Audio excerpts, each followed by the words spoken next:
Greetings, my beautiful lovelies. It's Emmy. How are you? It's great to see you and welcome back. Today I'm going to be making mashed potato fudge. It's post-Thanksgiving. You might have a stockpile of leftover potatoes, so why not make them into a delectable dessert? Mashed potato fudge.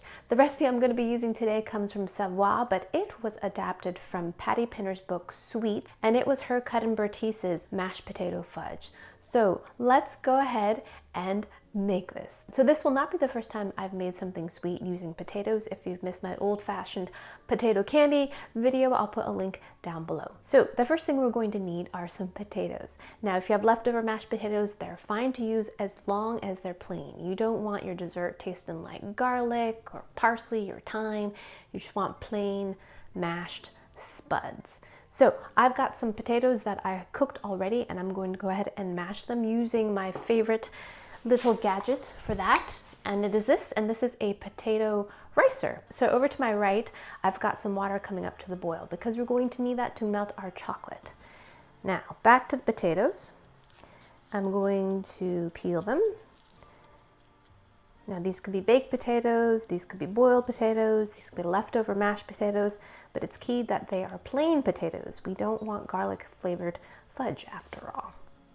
Now, I did see some other recipes for potato fudge, and many of them contained coconut, which I don't really equate to fudge. You know, when I think of fudge, I think of chocolate. There are other kinds of fudges, but something really dense, not necessarily filled with shredded coconut. You know what I mean? Plop a potato into here, and then we've got mashed potatoes, not a single lump. Half cup of mashed potato, and I'm gonna lightly pack that in.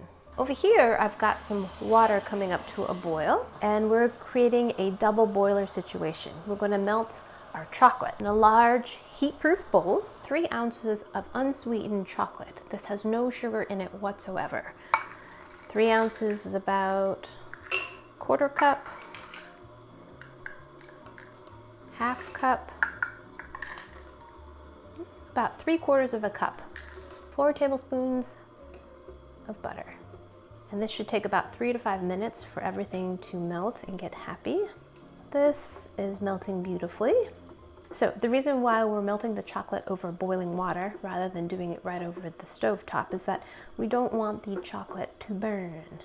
Okay, turn this off. So we're supposed to let this cool for just a few minutes. This is an 8-inch brownie pan, and we're going to butter it so that the fudge comes out. To our butter and chocolate, half cup of mashed potato. Boonk. Mush that in there.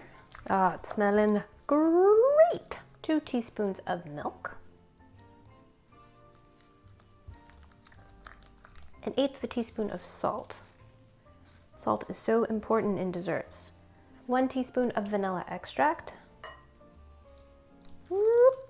1 pound of powdered sugar. 1 pound. That is a lot of powdered sugar. Because powdered sugar tends to be so floofy and fluffy, it's best to measure it by weight. But just to give you an idea, I'm going to use a measuring cup. We'll begin with half a cup. And stir this in. This is why we used unsweetened chocolate. We're going to add plenty of sweetness. So after I incorporate this little blob in, I'm going to go ahead and use a sifter here. 1 cup, 1.5 cups.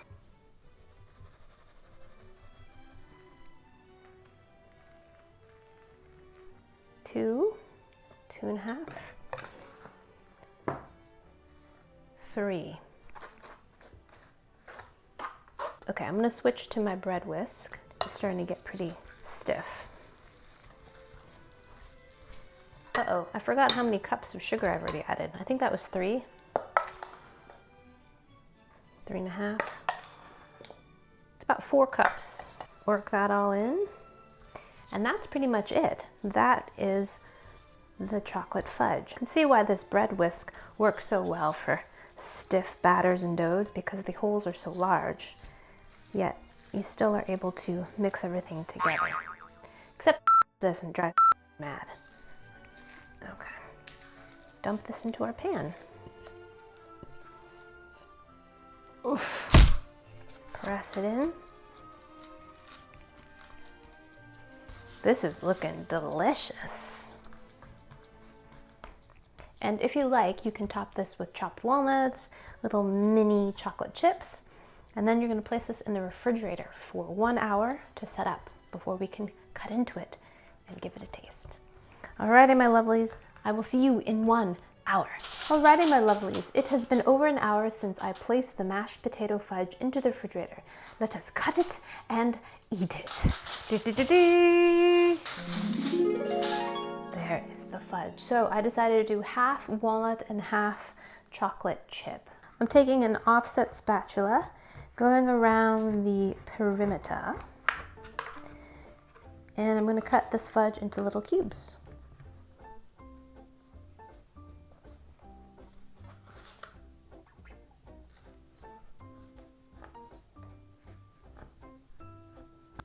Okay, carefully pull it out. There we go. Now I'm going to get a walnut square too. Ding, ding, ding, ding.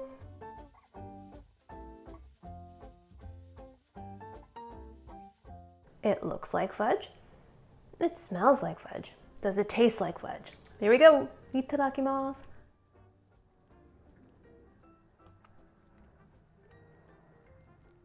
It does taste like fudge. Gosh, is it ever sweet? But fudge typically is, isn't it?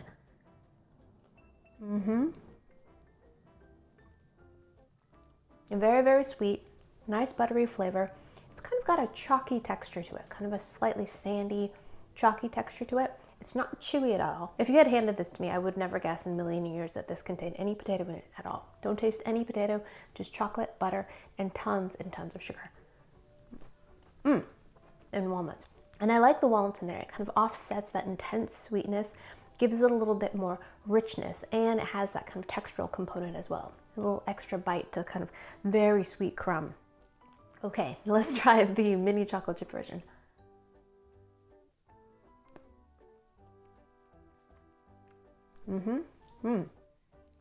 That's good too. So sweet. I think I actually prefer the walnut version, surprisingly. My child self, I think, would definitely have preferred the chocolate. Again, adds a nice little bit of crunchy texture like the walnut, but more sugar and more chocolate, which I don't think this fudge actually needs. I think it actually needs to lighten up on the sugar, but it's fudge. Fudge is super, super, super sweet, and you have just tiny, tiny little bits just for that reason. You know what it really reminds me of? It reminds me of a more solid version of an intense chocolate buttercream. You have the powdered sugar, the chocolate, and the butter in there, all in combination, but the texture is different. This is more solid, like I said, more chalky and firm, but same flavor combination. It's great. So there you have it, my lovelies, a great little recipe for using up leftover mashed potatoes. Even if you don't have leftover mashed potatoes, a great recipe if you want to make some fudge because it's pretty fail-safe. Just mashed potatoes, few ingredients, no dealing with hot sugar or anything like that, and you get fudge. There you have. Alright, my lovelies, thanks so much for tuning in. I hope you enjoyed that one. I hope you learned something. Please share this video with your friends. Follow me on social media, like this video, subscribe, and I shall see you in the next one. Toodaloo, take care, bye!